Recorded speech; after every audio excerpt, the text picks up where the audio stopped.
Good afternoon, and welcome to everyone who has joined me on this LinkedIn live event this afternoon. This is the very first LinkedIn live event that I have done. So there are a few gremlins in the system, and I'm sure there'll be a few along the way. But hopefully, once I get through this presentation and a couple of others, we'll be able to work a little bit more slickly. So hence what you're seeing at the moment is the start of the presentation, rather than my lovely face. So, assuming that's not a huge problem, we'll continue. So, today's event is really all about business owners, for business owners who are running their own business, and it's about the secret to getting paid twice. Now, some people listening to this event might already know the secret, but if you don't, hopefully by the end of today's relatively short session, you'll be able to have a much better idea about what that means and what that might mean for you and your business as well. So if you have any questions, put them in the comments under the event. And although I mightn't be able to pick them up or see them during the course of this event right now, what I'll do is, even if I've got to finish, I'll then respond to those comments and questions and queries after the event is over through the power of LinkedIn. So, the secret to getting paid twice.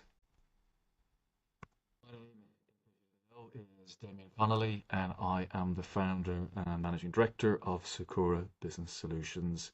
And in very, very broad terms, we are an accountancy practice. We have offices in London and in Dublin, and alongside the normal compliance that you might be familiar with from other accountants, we focus on software, getting the best out of Xero and QuickBooks, and dealing with outsourced bookkeeping for smaller businesses, and then providing an outsourced finance team solution for larger or growing businesses.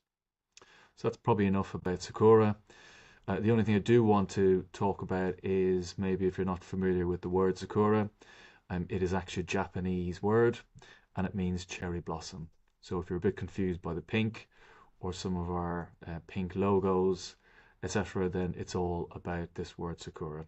And the reason that I like Sakura and I want to use it for our company name is that Sakura conjures up images of summertime, of out in the parks, out sitting beside lakes, having picnics, in Japan, that is.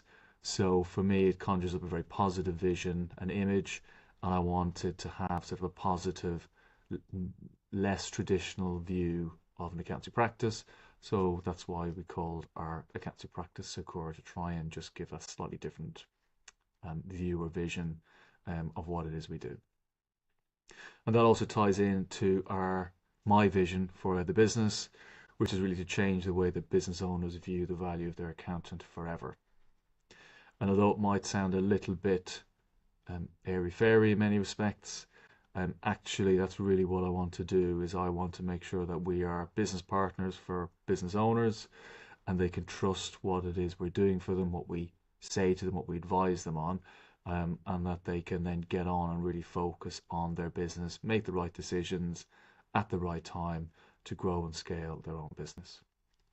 And it's also something I'm quite passionate about personally, because I think there is a groundswell of negativity about accountants, and I think there's an undervalue of what accountants do and can do for small businesses, SMEs.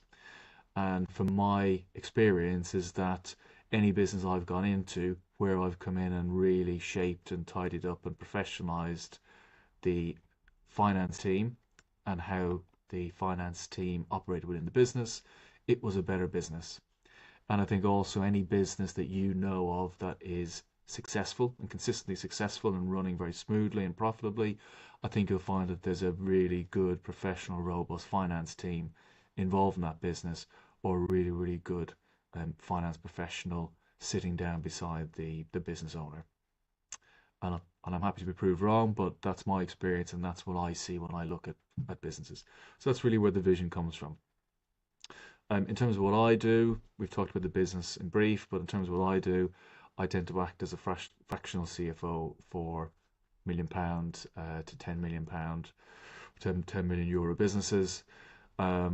And also what I do is I help business owners, again, in that sort of space, that 1 million to 10 million turnover business.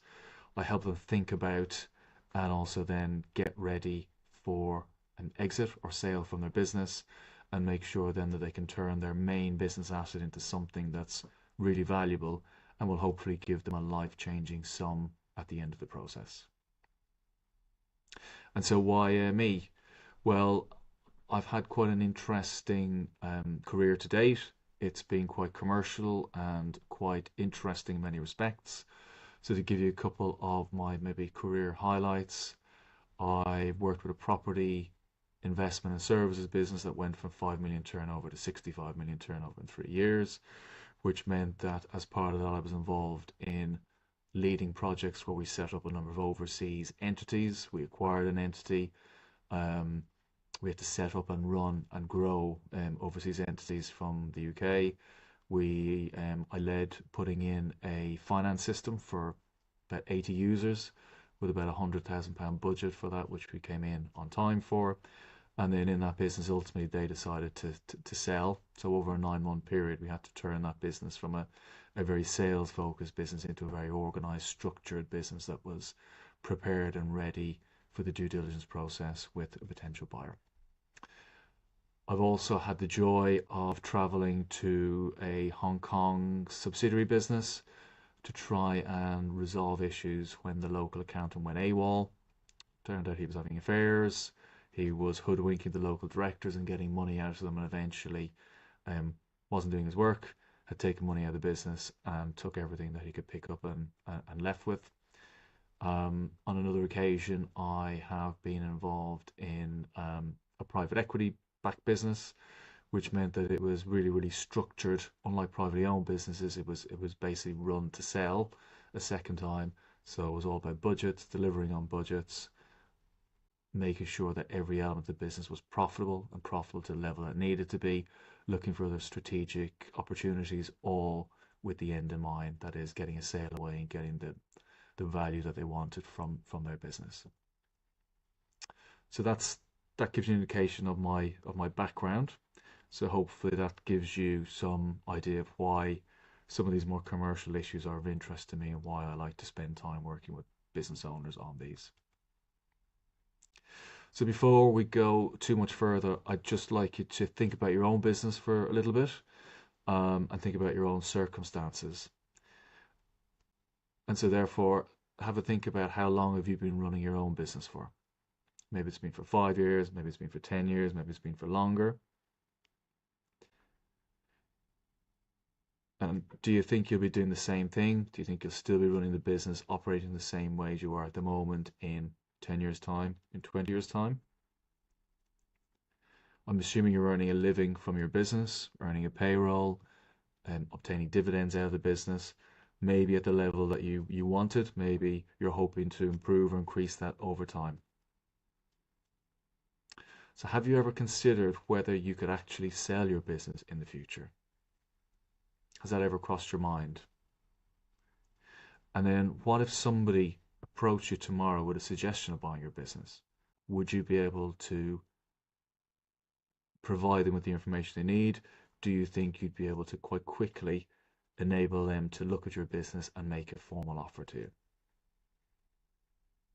So having thought about that, the secret comes down to being able to sell or exit your business. If you want to get paid twice from your business, the secret is being able to sell it or to be able to exit it for a price that you'll be paid for that business.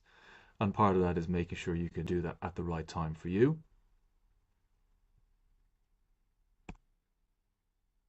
So if you step back for a moment, some people will say, well, I'm never going to sell my business. My business isn't worth anything. I'm never going to retire. I'm going to work forever. And the reality is, a lot of people say that, but there are a number of circumstances where you will be considering or taking action towards a sale or an exit from your business. And we see this time and time again, and they tend to cover these issues here. So maybe it's just time for change. You've been running the business for 10, 15, 20 years, and it's now just the time where maybe you are running out of energy, you're looking for a new opportunity, maybe some other ventures that have come to light that you're more interested or more excited about pursuing, and therefore, you do actually want to pass on the business, sell it to somebody else at this point in time. It could also be that the business has now reached a size that you just can't take any further. Maybe you're comfortable with the number of people in the business. Maybe you're comfortable working within the UK, or in some cases the Ireland environment. You know there's opportunity to expand maybe overseas, but it's not really for you. You're not interested in travel. You're not interested in dealing with different cultures. You've reached the point of, you can't take it any further. And so now is a good time maybe to sell the business before it starts maybe not performing quite as well as it is at the moment. Maybe there's some ill health concerns. That doesn't mean that you as the business owner have health issues, but it could be somebody close to you has had a recent health scare. Maybe somebody among your contacts you were quite close with, a business partner, maybe they've had a health issue, and it's just made you maybe step back a second and just think about, do I want to be doing this in another 20 years time? Do I want to be doing this in another 10 years time? And then maybe that's put the thought into your mind about, making a change either immediately or over time. Or even beyond that, maybe you're at the age of the stage where actually retirement is a real issue, is a real concern for you, and that is a reason for selling or for exiting from your business. In the current environment where AI is a thing, it's very trendy, everyone's talking about it, and we're being told day in, day out that it's going to change everything about the business environment, it's going to change everything about how we work in the future. Maybe that's going to particularly affect your sector or your marketplace, and you're not really ready for it. Maybe you're not interested in it. Maybe you're concerned that it's going to impact negatively your business. So then again, that is a reason that suddenly will come into play where a sale or an exit might be applicable for you. And the other one, which a lot of people really don't think about very often, is that sometimes you'll come to somebody else's attention and you might suddenly, out of the blue, with no effort on your part, you'll get an approach by a third party. And that third party actually wants to buy your business and is ready to go. And that's another trigger then for you really seriously considering selling or exiting from your business. So again, I just wanted to run through a couple of statistics and figures, and then just a couple of prevailing views or comments that you hear quite often from other professionals or maybe down at the pub. So I just want to run through them very, very briefly. So about 80 to 95% of businesses, limited companies in practice, just never sell. Some of them may be ready to sell, there may be an effort to sell them, but the reality is, more often than not, businesses do not sell at all. Another stat of interest is that 50% of sales or exits actually occur as a surprise. And we've talked about some of the reasons that you might be selling or exiting from your business. And as you can see, some of them are maybe unexpected or surprises. And the other one, which is maybe more of interest to me, is that only 2% of SME business owners have any plan at all. That doesn't mean a written plan. That even means a plan in their head. They don't have any plan at all for how they might exit their business at some point in the future, because business owners will exit one way or the other. So no one really has a plan in mind. Now, there's different surveys, there's different stats, but I think even if you have seen some or you've got some in front of you, they're going to be broadly in the ballpark of what those stats there tell you. It's difficult to get a sale away. It's difficult to make it happen, and when it does happen, usually it's not that you've made any particular efforts to find an exit or a sale. It's a surprise. So other things just to bear in mind is that business owners will always, naturally enough, overstate or over expect the value of their business is.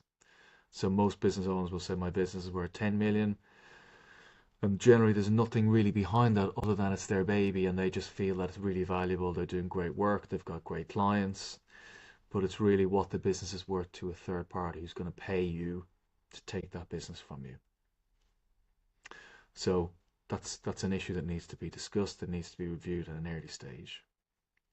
The other thing is business owners typically think that once they make a decision to sell, if it is their decision, that they can sell very quickly, they can sell tomorrow. And the reality is that even if you are at the point of being ready to sell your business, once you start speaking to an M&A advisor or a business broker, it's still going to take on average 6 to 9 months to get your business sold by the time they've positioned your business, gone out into the marketplace to find the right buyers who have an interest in your sector, your type of business. By the time you've sat down, had some initial discussions with a potential buyer, by the time they've gone through their due diligence, it's going to be 6 or 9 months regardless. And that's not taking into account those business owners who actually need to do a fair bit of work to get things in shape for somebody to actually review their business, see what's under the bonnet, and then decide to make an offer for it. And another prevailing issue that is interesting, especially to me, is that even if you don't have a huge business or a very, very successful business, you probably have a business that's been providing an income for a number of years and it has a value to it. It has some worth to it. You've got some customers, you've probably got some really good employees, maybe you're doing some really good niche work or work that actually has a demand. But many business owners after 20 years or when they have some ill health or they want to retire, they'll just close the business down, pass their clients on to somebody else. And actually, with just a little bit of planning, a little bit of preparation work, they could have been able to pass that business to their team.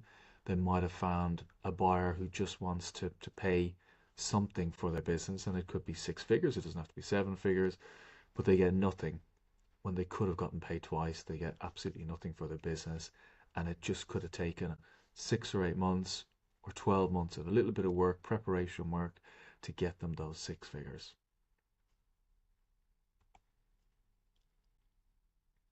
So if the secret is selling your business or exiting from your business for hopefully a life-changing sum of money, the secret sauce, being able to do that, is having a plan. So you need to have the end goal in mind, or the way that I like to pitch it is that if you fail to plan, you can plan to fail. It's just not going to happen. And so why do I say that the secret sauce is your plan, is your exit ready, or your preparation plan? Well, because you want to call the shots. You would rather your exit or your sale of your business is not an urgency, or it's not a surprise. I think most business owners would like to call the shots, would like to be prepared, would like to exit at a point of their choosing. And more importantly, to me, surely they'd want to exit at a value that they want to get for the business, rather than having to accept an offer that somebody makes that maybe isn't as good as they would hoped or would have liked. The other reason is your business is probably for most people their main personal asset. And so therefore what you want to ensure is that you get the most out of that personal asset. So you want to build it as an asset, and so not just earn income from your business, you want to make sure that it builds as an asset, has some value to it, and therefore becomes attractive to potential buyers. So I call that being asset rich.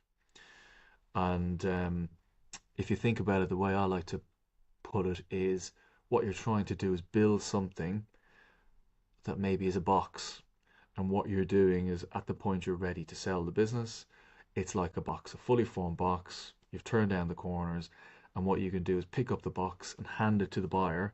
The buyer can take that box off you, go off, and then run that business. So I try and think of it as getting it ready so that it's like a box that can be picked up and passed on to the next person. So you have to spend some time turning it into an asset and not just a stream of income for you personally.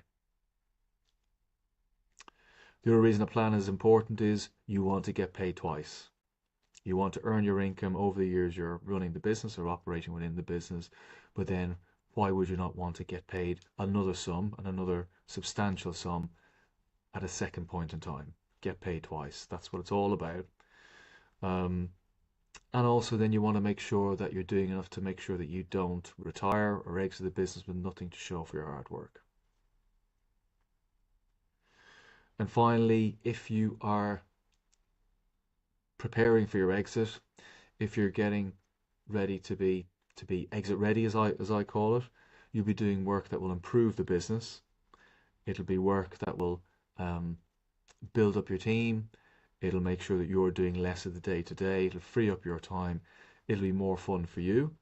And ultimately, what you want to do, and you'll have heard this many, many times before, you as the business owner, you should really be working on the business and not in the business. Because your skills are probably the reason you set up the business is because you're really good at certain elements of your business or within your sector. So you want to be spending more time, even if that's just thinking time, on that side of the business rather than on the day-to-day detail. So the more that you have a plan, an exit ready plan, an exit preparation plan, the more you'll do the right things at the right time, at the right places, which will free up your time and allow you to work on the business. And why wouldn't you want to do that? It's probably more fun. It's getting more out of your skills anyway. So that's the real value of having a plan. Okay, so why do so many business owners not have a plan? When we looked at a figure that said it was about 2% have a plan of any sort for their sale of the business, for their retirement, for their exit from their business. So why is that figure so low? And there's a number of reasons. I mean, there's a number of roadblocks, as I call them, and they really boil down typically to these reasons. Business owners are busy. They're busy running their business. They're maybe more involved in the business than they should be. So they're busy. They don't have time. They don't have the opportunity to think and put the time into thinking about, what's going to happen in 5 years' time. What am I looking for me out of the business? There's also an element of business owners just don't know what they don't know. Many people will tell you, well, I'm not planning to sell, but you may not be planning to sell now, but at some point you will be leaving the business, as we mentioned earlier. But if you don't know anything about the sale or exit process, if you don't know where to start, then you don't know where to start. And also, the thing to bear in mind is that for most business owners, they'll only sell or exit their business once in their lifetime. There are some who do it multiple times, but for most people, they'll do it once. So it's not something that you're going to see too often during the course of your career. You may not be, um, as you're not thinking about it, you'll also not be talking to the kind of professionals who might put a few ideas in your mind or might talk about some of the challenges, some of the processes of how it all works. So you don't know what you don't know. You're not going to be thinking about it or putting the time into doing the work you need to do. Ideally, we want business owners to be working towards an exit over a 3 to 5 year period. That means you can do it gently, piece by piece, step by step, and without too much stress on the business owner. The reality is, and we've pointed out already as part of the roadblocks, is that business owners are busy, so it's not something that's going to be top of their agenda, anywhere near the top of their agenda. So the reality is more likely 18 months to 2 years is when realistically I get in front of a business owner who's starting to think seriously about it or has had a conversation with someone which has started the thought process with them.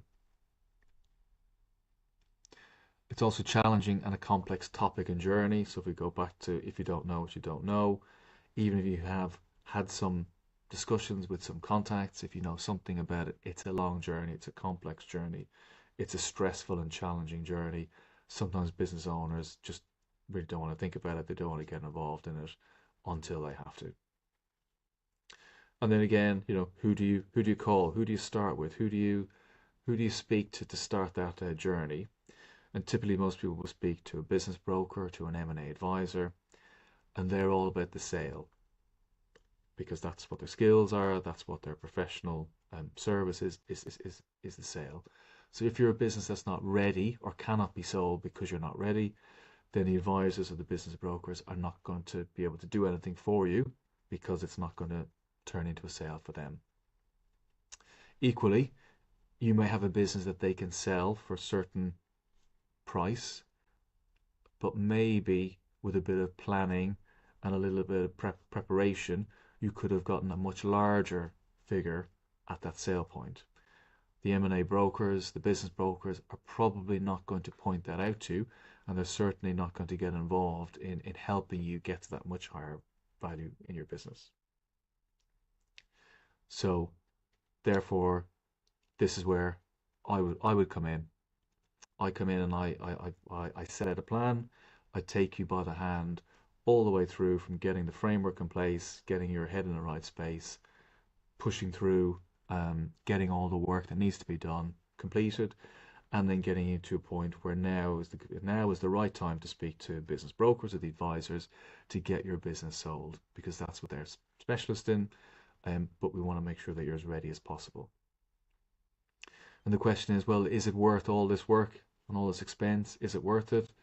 Well, I would say 99.9% of the time it's absolutely worth it, because if you're not properly prepared, if you're not exit ready, you'll probably end up selling your business for the value of your client base, for the value of the contracts that are signed in your business, and not a whole lot more. So that could be the difference between, a couple of £100,000 at the signed contracts, the value of your clients. Whereas in fact, if you prepared properly and turned your business into a bit of machine or into the box or into the asset that we talk about, then you've got a team and a business that operates and will deliver certain amounts of profit every year. That's where the value comes in. So your business then, instead of being sold for a couple 100,000, the price of the contracts, it's being sold on what it can deliver over a number of years in terms of profitability. And that means the figure could be £1 million, could be £2 million. So an investment of 20,000, 50,000, 100,000, whatever it is over a period of time to get your business exit ready is more than likely going to pay you back multiple times. And that's not even considering the improvements in your business over the period of time that we're working together to get you exit ready. If you can make better decisions, if you can see your figures more clearly, if you understand some of the key elements of your business that you can't see at the moment, then you will end up with a more profitable business, a business that you're managing better, a business that you are running in a more fun way for you, but also you're able to take the time to make some interesting strategic decisions as well. That will all be reflected in the figures as you are getting ready for exit. And the more profitable your business, the more effectively it's run, it also means it feeds into that price or that value that someone will pay for your business when you get to the point of exit. So when we talk about value, when we talk about turning your business into an asset, what do we mean by that? And typically what we're trying to do is to get that business into the vision of a box, something that can still operate without you as it's handed over to your buyer or a third party.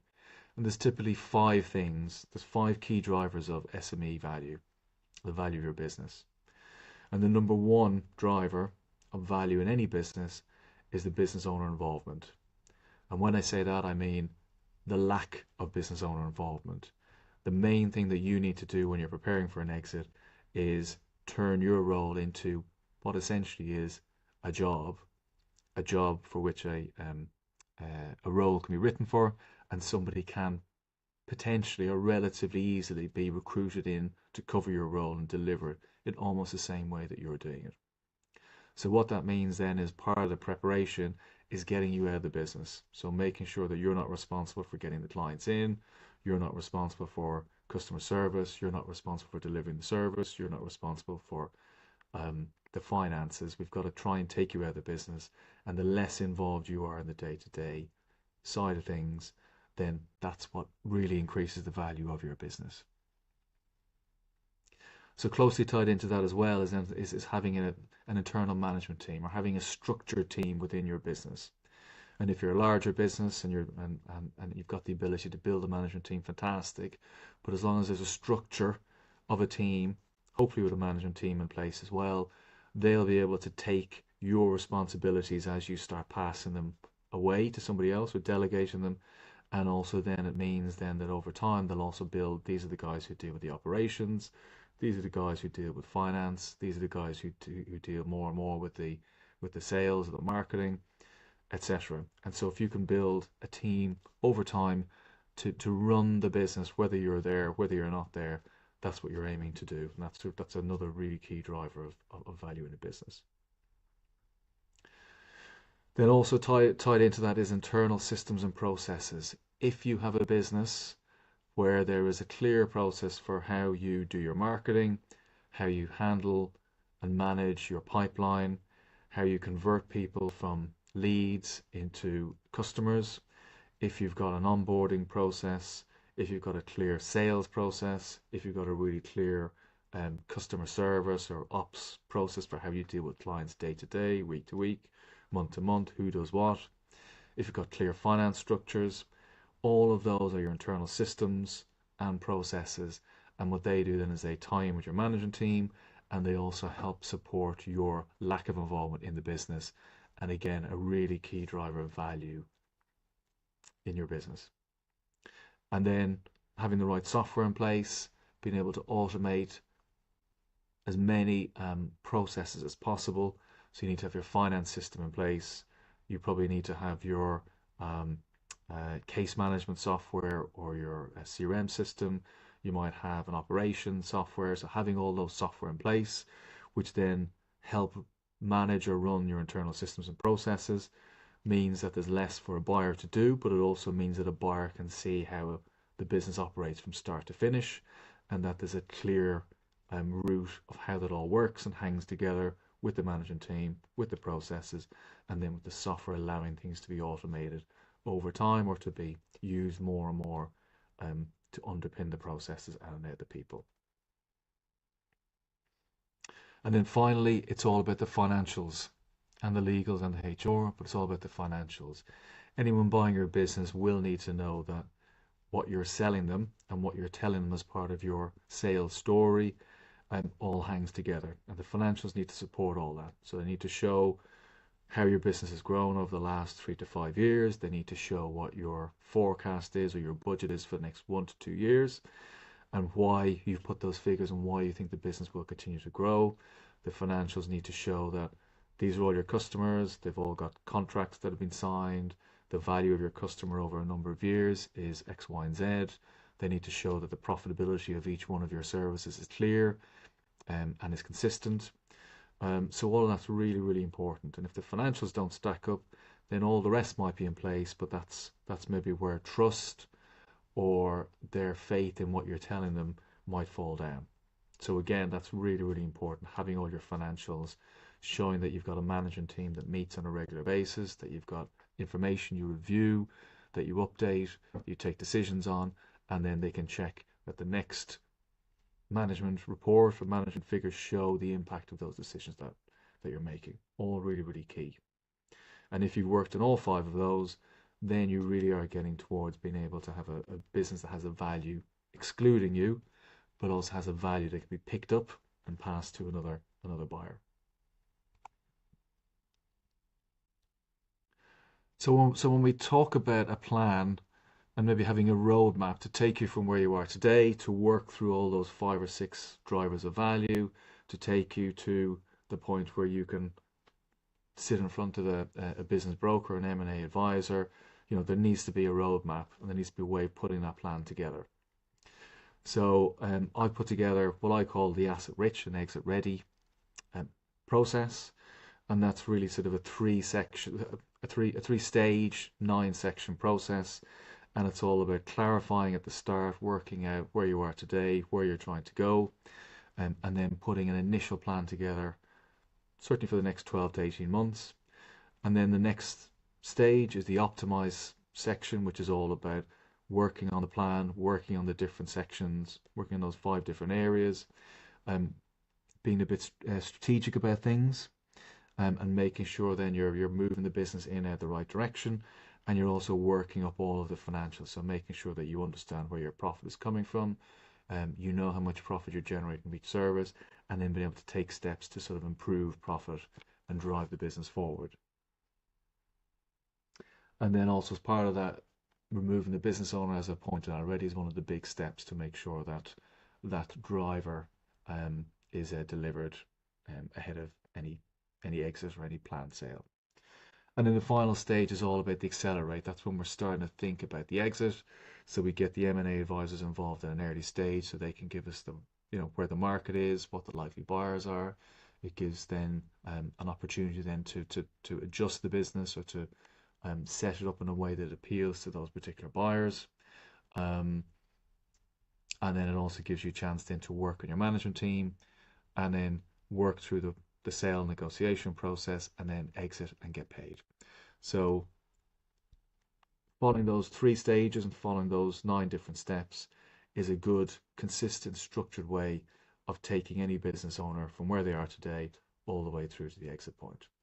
So there's more detail around that process, but I think that's enough for the moment.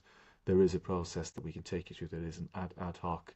It's a very structured, process driven, and understandable process for SME business owners. Okay, so at this point, I would say that if you go back to those initial questions we had, so I'll go back to them again. How long have you been running your business for? Do you think you'll be doing the same thing in 20 years? Are you earning a living from your business now? Have you considered whether you could sell your business in the future? What if someone approached you tomorrow with a suggestion of buying your business? Would you be thinking a little bit differently about things now? Or would you have changed your thought process of, I'm never going to sell my business? Would you now be thinking slightly differently about a sale or an exit or how you get to that point now? So that's the question for you to think about is has that changed your plans? Has it changed your mindset? Is there anything you will now start to do slightly differently than you would have done previously? So I think everyone here is probably connected to me in LinkedIn already, but we do have a YouTube channel. Details are there.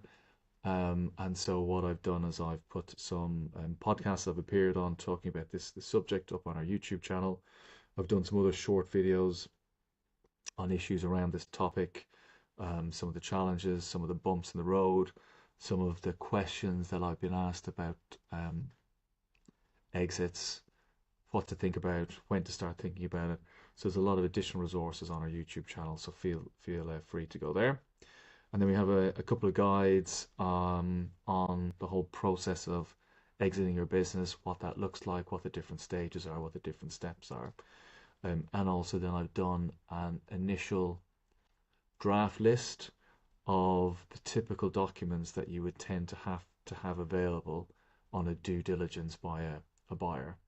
So again, it doesn't cover every document that might be required, but it gives you a good idea of the kind of documents that are required and the number and level of detail required at that due diligence stage. So if you do want that, a copy of that guide, again, if you go to the comments, if you type in guide, I'll send that across to you. And equally, if you do want me to put in the YouTube details, I can put that in the comments after this session as well. And obviously, if you are very, very excited about this topic, if you're absolutely keen to start thinking about it a little bit more, then you can always arrange a call with me. You can message me, DM me on LinkedIn. We can arrange a call and just chat through where you are in your business and maybe what your current thoughts are or what your concerns are. So again, it being my first LinkedIn Live, I'm not quite sure I can see the comments from here. So what I'll do is we'll finish here, and any questions you have, if you want to put them into the comments, and I'll respond to them as soon as I can this afternoon. But just a final thought to say thank you for your attendance. Thanks for coming along. Thanks for listening so patiently. And hopefully you picked up a few tips, a few ideas, a few thoughts, and you'll think a little bit differently about your business, how you're running it, and maybe think a little bit differently about where you will be or where you want to be in 2 years and 3 years and 5 years. So yes, thank you very much, and hopefully there'll be another couple of LinkedIn events over the coming weeks and months as I get a little bit more familiar with the platform and how it all works.